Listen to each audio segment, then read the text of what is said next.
আল্লাহ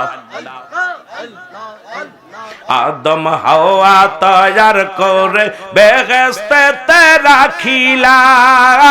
কোন কারণে আদম হাওয়া দুনিয়াতে ফেলিলা গো দুনিয়াতে ফেলিলা আল্লাহ আল্লাহ ও পগ সুবহান কে পারে বুঝিতে তোমার শান রহিম রহমান কে পারে বুঝিতে তোমার শান আল্লাহ আল্লাহ লা ইলাহা ইল্লাল্লাহু মুহাম্মাদুর রাসূলুল্লাহ